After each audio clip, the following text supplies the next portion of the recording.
Bueno, bueno. Bien, voy a hacer algo nuevo ahora, que es, vamos a analizar escenas de algunas novelas. Y vamos a empezar con Ana Karenina, de León Tolstoy.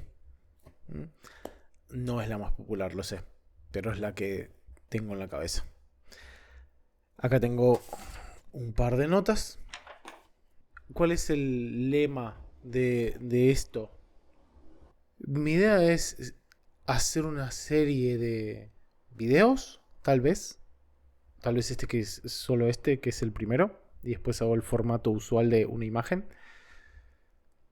En esta serie lo que quiero hacer es presentar escenas que me parecen interesantes. Porque no creo que ninguna obra, y esto incluye a Ana Karenina de Tolstoy, o cualquier película que sea su película favorita, cualquier serie que sea su serie favorita, no creo que ninguna sea perfecta, pero creo que hay momentos que todos ubicamos de nuestras historias favoritas que son ese momento me parece perfecto.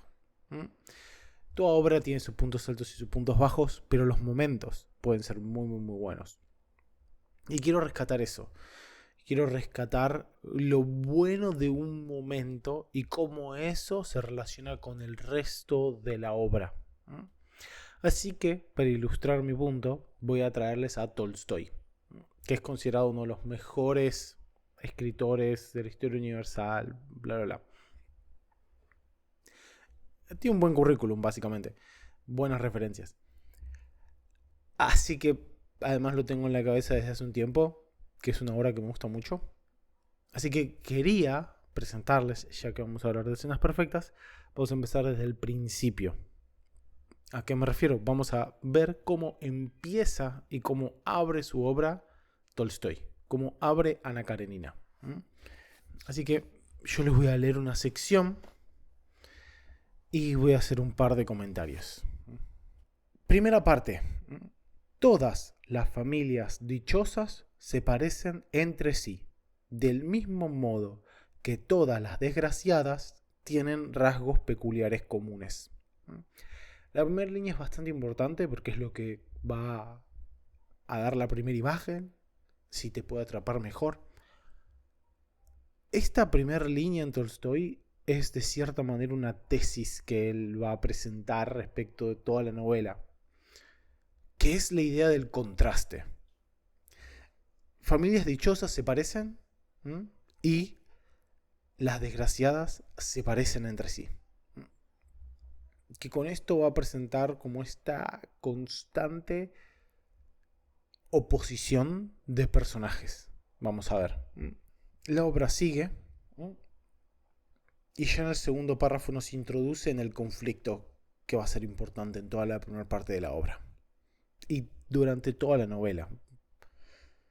En la casa de los Oblonsky reinaba un completo trastorno.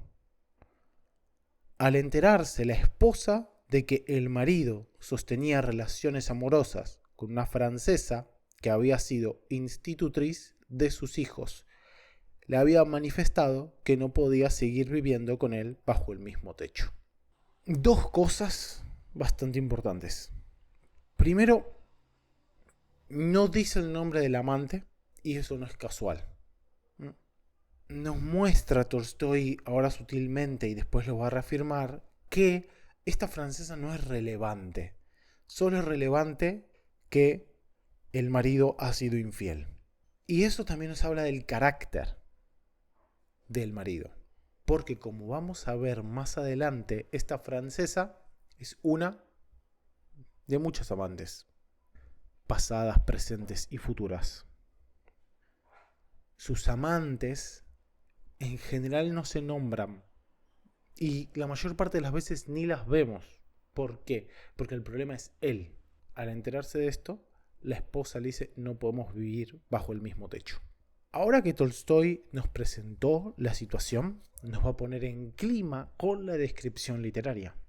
Esto no es un informe, es una novela. Hacía ya 3 días que se había originado esta situación, la cual gravitaba cruel y despiadadamente no solo sobre el matrimonio, sino también sobre los demás miembros de la familia e incluso la servidumbre. Deudos y criados se daban clara cuenta que su vida en común ya no tenía justificación y se decían que las personas que se encuentran por casualidad en un hotel estaban más unidas que ellos. Tolstoy traza las primeras líneas con su descripción, pero sabe que podemos imaginarnos. Entonces empieza a darle forma, pero ya de una sabe que no tiene que cargar mucho esto. La señora no salía de su habitación, el marido pasaba el día fuera de casa, los niños correteaban por todas partes, sin nadie que los vigilara. El cocinero ya hacía 24 horas que había dejado la casa. El cochero y la muchacha de limpieza ya habían pedido que se les abonase el salario. Dicho sea de paso, vemos la situación social de esta familia. No son cualquiera. Imagínense que esto es a finales de la segunda mitad del siglo XIX en Rusia. Así que esta es una familia acomodada. Tenían sirvientes, tenían la institutriz, ¿no? Vemos una situación socioeconómica particular solo a partir de un par de líneas. De nuevo, hace los trazos generales y deja que nuestra imaginación haga el resto. 3 días después del altercado con su esposa, Esteban se despierta en el sillón. Esteban es el nombre del marido. Dicho sea de paso, aclaro. Dice, 3 días después del altercado con su esposa, el duque, Esteban Arkadievich, o Stiva, como solían llamarle, despierta a la hora de costumbre a las 8, pero no en la alcoba conyugal, sino sobre el blando sofá de su despacho. Despierta en el sofá, pero lo decora. Tolstoy elegantemente decora lo mundano. Dato de color, Esteban Arkadievich. Esteban es su nombre y Arkadievich hace referencia al nombre del padre. Arkadievich. Ese Vich al final es en referencia a que él es el hijo hombre de su padre. Aclaro solamente porque decía en la casa de los Oblonsky. Entonces, Esteban es Esteban Arkadievich Oblonsky. Si alguien va a leer esta novela de casualidad, se pone muy confuso porque siempre mencionan el nombre y el segundo nombre. Hay segundos nombres que son iguales. Entonces yo estaba como, ¿pero son familiares? No. Después me fijé y es porque esa es la tradición rusa de la época. Y les cuento lo que pasa. Esteban se despierta recordando el sueño que había tenido. Y esto ya nos permite caracterizar bien a Esteban, que no está aquejado inicialmente por la situación, sino que vive en una plácida ignorancia. ¿Cómo ha sido?, se preguntó, tratando de recordar su sueño. Ah, sí, Alabin daba un banquete en Darmstadt. Y así, empieza a tratar de recordar. Ya nos habla de una actitud muy inocente, no sería la palabra correcta, ¿no? Pero sí ignorante.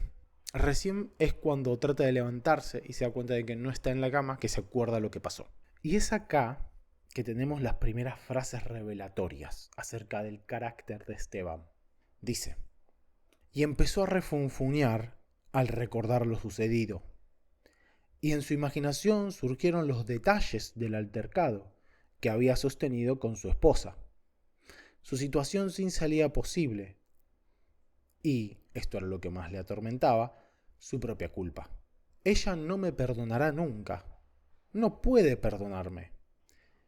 Y lo peor es que toda la culpa es mía. Sí, mía. Y sin embargo, yo no me creo culpable. Es todo un problema. ¿Por qué no se siente culpable? Y acá tengo que introducir un concepto muy importante, que es el de foil o florete, o personaje de contraste. El foil o florete es un concepto literario que ya lo vieron seguramente, a través del cual se pone a dos personajes usualmente en una misma situación, pero los haces reaccionar de formas distintas. ¿Para qué? Para destacar sus diferencias. Y además podés profundizar los elementos temáticos de tu obra. Un par de foils muy obvios está Don Quijote y Sancho Panza. Ambos tienen la misma aventura, están recorriendo el mismo lugar, pero Don Quijote es un soñador loco y Sancho Panza es un realista pragmático. Otro clásico, Sherlock Holmes y el Dr. Watson. Sherlock Holmes, bien frío, calculador, racional, lógico, y el Dr. Watson más empatético, más sociable y el eje moral del dúo. ¿Y qué los une? Los casos. Un ejemplo moderno, Batman y el Guasón, Joker. ¿Qué quieren? El corazón de Ciudad Gótica. ¿Qué los divide? Su forma de llegar a eso. Ambos son extraños a la sociedad. La sociedad común no son vigilantes. Pero el Guasón quiere el caos y Batman busca el orden. En ese contraste se explican sus personalidades y sus características como personaje. Y además son dos vías distintas de enfrentarse a la realidad. El Guasón a través del caos, Batman a través de las reglas. Bien, entonces, ¿por qué traigo esta tangente? Porque Esteban y su esposa van a representar dos opuestos frente al matrimonio. Por un lado está la responsabilidad y el sacrificio en la vida matrimonial, que va a estar representado por la esposa, que va todo el tiempo a estar entregando, va a estar acompañando a los hijos, que siempre le va a decir a Esteban que solo está con ellos para cuando hay que jugar, nunca para cuando hay que retarlos. Y por el otro lado está el deseo y el instinto casi animal masculino en Esteban.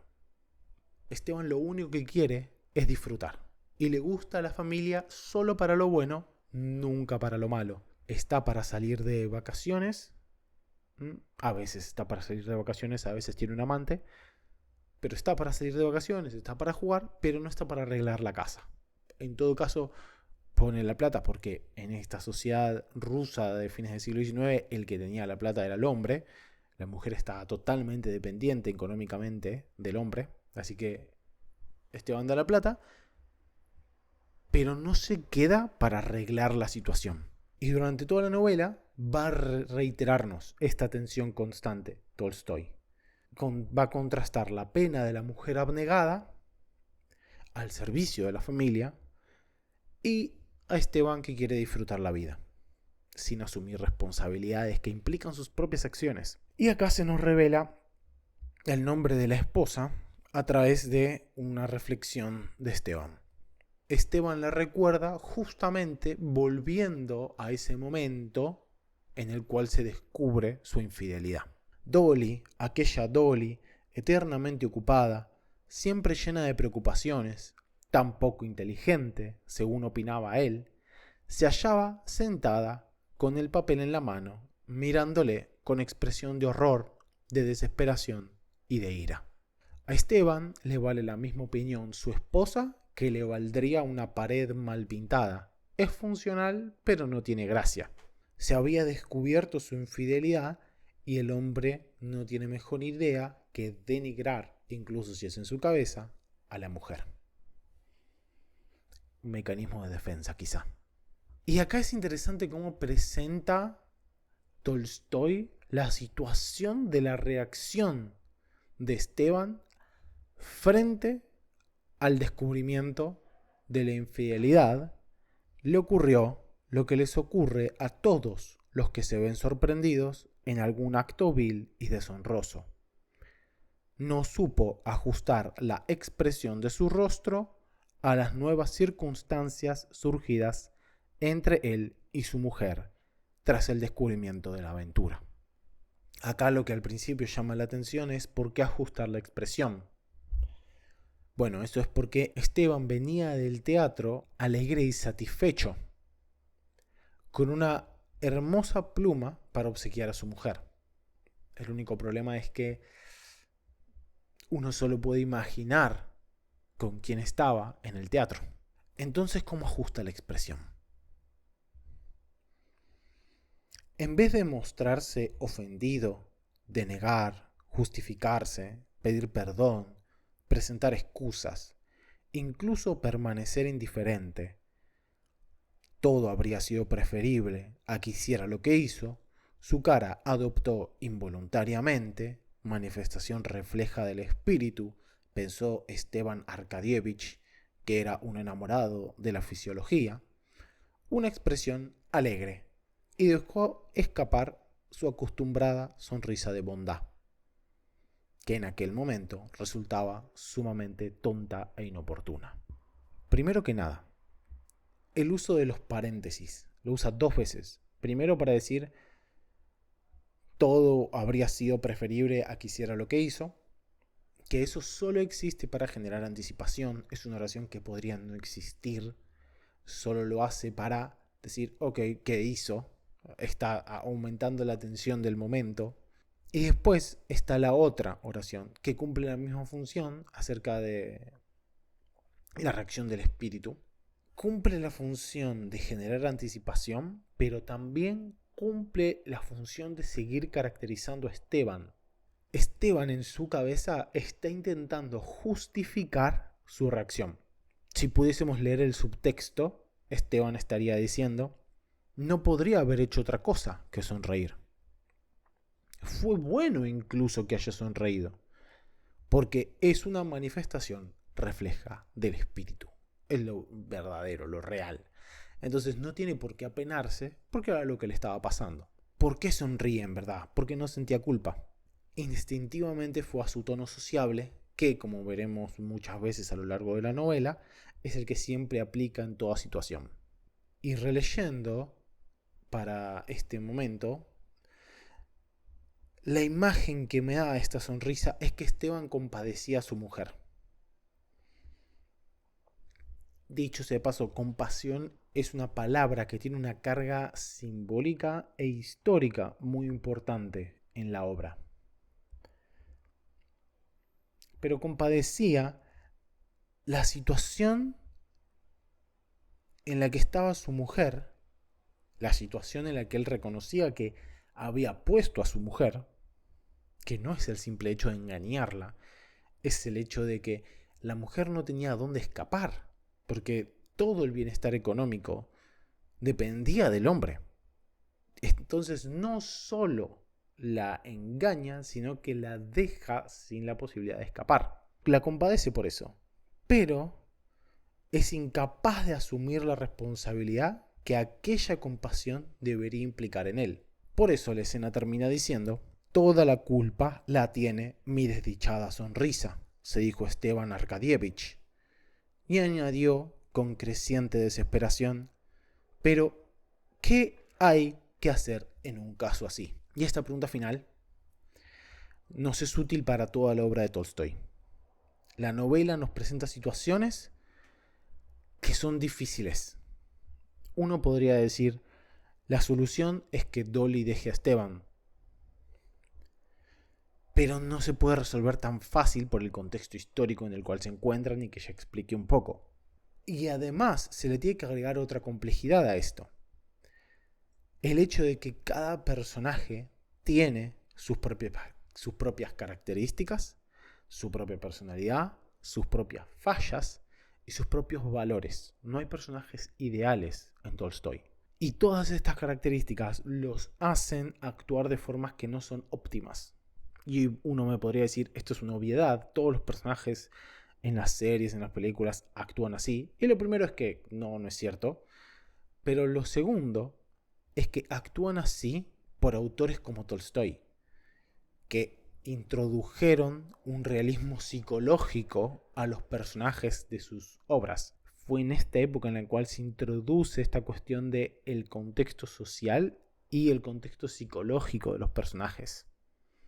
como un factor relevante a la hora de crear una obra, escribir una novela, desarrollar una trama. En este primer arco de la historia, Ana Karenina se puede describir como una serie de arcos argumentales cortos, situaciones que tienen un inicio, un conflicto y un desenlace, como ahora el divorcio posible de Dolly con Esteban, que va a tener en la primera parte un inicio acá, un nudo central y una resolución eventual, resolución entre comillas igual, y así va a ir la obra, se va a ir resolviendo en muchos arcos diferentes.